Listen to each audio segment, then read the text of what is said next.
Before the video starts, I just want to say thank you a lot for 300 subscribers, and as per tradition on this channel, giveaway time. More info at the end of the video. The next goal will be 500 subscribers. Alright, with that said, on with the video.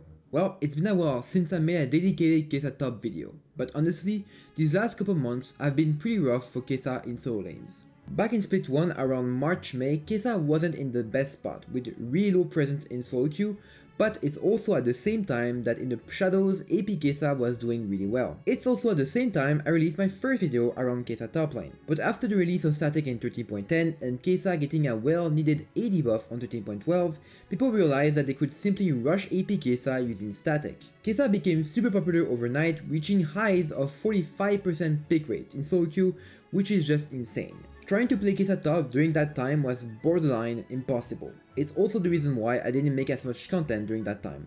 And to no one's surprise, Kesa received a pretty decent nerf in 13.15, with a pretty big nerf on her Q, reducing her burst potential, and a W nerf that increased the amount of haste you need to proc a passive with 2 Ws. Static would also get a lot of nerf over time, and finally after the recent small armor nerf, Kesa is now sitting at a decent 26% pick rate, which is still high but more playable for Kesa mains. But there is one thing that did decrease a lot, and that's the solo lane Kesa presence. If during the Static meta overall 6% of Kesa players went mid and 2% went top, now we are down to 1.7% for mid and 0.3% for top lane, with not so great win rates. And with such a decrease in AP Kesa players to the point where I even get recognized in game because barely anyone plays Kesa top anymore, does this mean that Kesa top and mid is a dead playstyle? Well, of course not. Kesa in solo lane is still super viable, but it's indeed weaker than before, and here's why. Number 1, Static is kinda dead. If AP Kesa itself isn't dead, AP Static Kesa with Liandry's on the other hand is pretty much useless, after all the nerfs this item receives and then all the nerfs Kesa receives. Going Static into Liandry's right now just feels really bad because you simply can't clear your minions fast enough, which makes you lose way too much tempo. But on the other hand, what is still 100% viable is Mayamune Kesa. But even here, it's still getting a bit weaker with all the changes I mentioned at the start of the video. Because number 2, Kesa AP spike got delayed. If you watch my old videos, you might know that AP Mayamune Kesa spike after you reach Ludens. Although this is still true to this day, the spike you get is way weaker now, and it's because of the Q nerf. Basically, during Split 1, after you get your mythic, it was possible to simply one-shot an ADC or any squishes if you could land your full combo. But to achieve that, you need your Q to deal the final blow. Since it got nerfed, it's now way harder to simply 100 to 0 someone. Thus, the impact you have on the map at mythic is a bit weaker, so instead of spiking at 2 items, now it's more about 2.5 items before your damage really start to make a difference. And to make things even worse, number 3, Kesa gold generation also got hit. First of all, First Strike got nerfed twice, with the bonus true damage going from 7% to 5%. And less bonus damage means less gold in your pocket. Secondly, Doran item, which are the starter item you get at the start of the game, also got a really nice buff. And into a harder matchup like Fiora or Renekton, having Doran Blade is just way better on Kesa.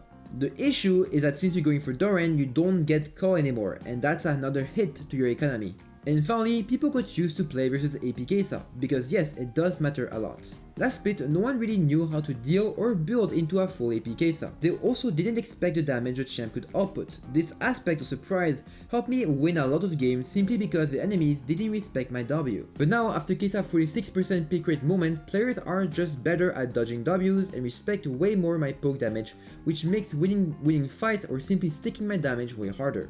And there you have it. But like I said before, even though the playstyle is a bit weaker, it's by far still 1000% viable. Because overall, the laning phase didn't change and actually got more comfortable with the added tankiness of Doran Blade. Plus, the new jungle nerf makes the game less snowy, meaning you can reach 3 items more often, and yes, when you reach your Horizon focused, you still do massive poke damage with your W. So whether you go for Mayamune Ludens like me, or Mayamune Nashers like Zhong, at the moment you put in the effort, this pick remains solid. But because there's always a but, what will really determine the future of AP Kesa is when Riot Mage item change hits live. Because yes, if you don't know, Riot will change the items, yes I know again, during preseason. Even if we don't know what will be the precise changes, we do know that mages will be a focus. These items will make or break AP Kesa. So make sure to subscribe if you don't want to miss out on any info on them. Hey, before talking about the giveaway, let me quickly mention my stream. I'm planning to stream a bit more for the next couple of weeks. And to make things more interesting, I've added some channel points rewards. So if you want to guarantee a skin, the only thing you need to do is to simply follow me on Twitch, participate at minimum in chat, and simply watch my stream until you get enough channel points to redeem a free skin. Alright, and with this, giveaway time. Like I said before, thanks a lot for 300 subscribers, it means a lot to me. Like for older giveaways, I'll be giving away one epic skin for NA or EOS players, or one Discord Nitro for anyone else. This means that if you're from NA or EOS, you can choose between the Nitro or the skin, and if you're not from these regions, although you can't win the skin, you can still get the Nitro. The giveaway will end on November 2nd, and you just need to type I participate in the comments below. Good luck to all, and I'll see you guys in the next video. Bye bye.